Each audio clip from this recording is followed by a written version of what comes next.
Lucknow super জয়েণ্টে Sunrisers হায়দৰাবাদৰ পিটছত গৈ একেবাৰে ধৰাশায়ী কৰিলে।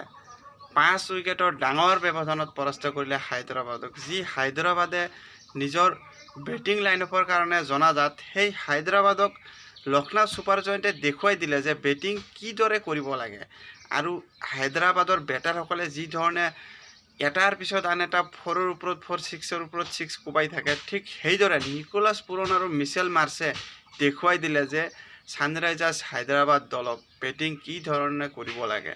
মেচখনত হায়দৰাবাদে প্ৰথমতে বেটিং কৰি 192 ৰানৰ লক্ষ্য বান্ধি দিছিলে লক্ষ্ণৌ ছুপাৰ জয়েণ্টক। আৰু টছৰ সময়ত ঋষভ পান্তে কৈছিলে যে ডাজেণ্ট মেটাৰ, ৰান যিমানেই নহওক আমি লক্ষ্য অতিক্ৰম কৰি জয়লাভ কৰিব পাৰিম, আৰু সেয়াই কৰি দেখুৱাইছিলে।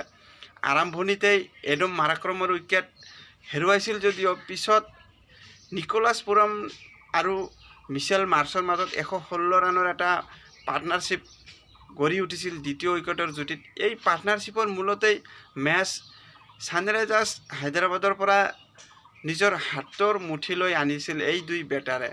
আৰু মিচেল মাৰ্ছে প্ৰথমতে যি ধৰণে খেলিছিল একেবাৰে ডমিনেটিংভাৱে, আৰু ইয়াৰ পিছতেই যেন নিকোলাছ পুৰনেও দেখুৱাই দিছিল যে নিকোলাছ পুৰনেও কোনো গুণেই কম নহয়, আৰু একেবাৰে অবিশ্বাস্য এটা ইনিংছ উপহাৰ দিলে পুৰনে। 70 ৰানৰ ইনিংছ, কেৱল মাত্ৰ 26টা বল, ভাবিব পৰা যায়। আৰু ষ্ট্ৰাইক ৰেট যদি দেখা যায় 269 আছিলে ষ্ট্ৰাইক ৰেট।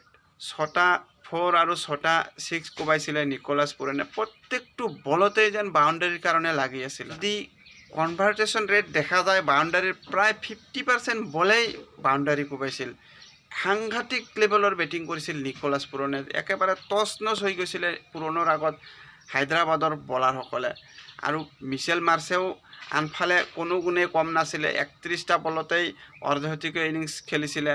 মাৰ্ছে 52 ৰান কৰি পেভিলিয়নলৈ গুচি গৈছিল যদিও নিকোলাছ পুৰণৰ মন্তব্য কেৱল মাত্ৰ জয় আছিল। জয়ৰ একেবাৰে কাষত লৈ গৈহে উভতি আহিছিল নিকোলাছ পুৰনে। দুৰ্ভাগ্যবশতঃ আউট হৈছে, নহ'লে ফিনিচিং কৰাৰ এটা সুযোগ আছিলে, কিন্তু ফিনিচিং কৰিব নোৱাৰিলেও মেচৰ সকলো মোমেণ্টাম লক্ষ্ণৌ ছুপাৰ জয়েণ্টৰ হাতত আনিছিলে। আৰু কেৱল মাত্ৰ 16.1 অভাৰতেই এই লক্ষ্য অতিক্ৰম কৰি লক্ষ্ণৌ ছুপাৰ জয়েণ্টে প্ৰথম জয় আনিলে এই ছিজনত।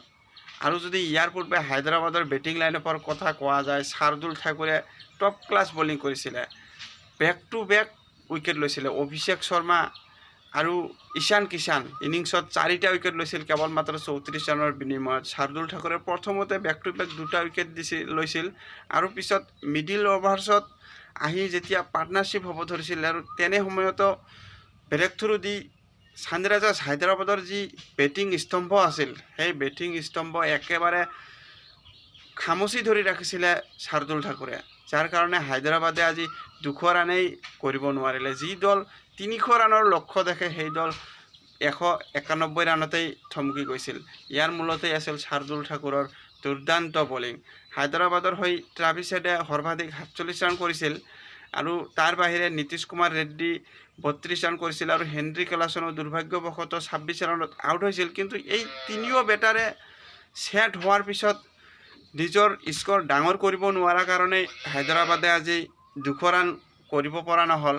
আৰু যদি বলিং ভাল কৰিলেহেঁতেন তেনেহ'লে এই ৰানেই এটা ফাইটিং টোটেল আছিল। কিন্তু হায়দৰাবাদৰ বেটিং লাইনআপ প্ৰত্যেকটো মেচতেই যে চলিব সেয়াই নহয়, কিন্তু এই স্ক'ৰতেই বলাৰসকলে কিছু ফাইটিং দেখুৱাব লগা আছিল, কিন্তু কোনো ফাইট কৰিব নোৱাৰিলে বলাৰসকলে। এয়া হতাশাজনক আছিলে হায়দৰাবাদৰ কাৰণে।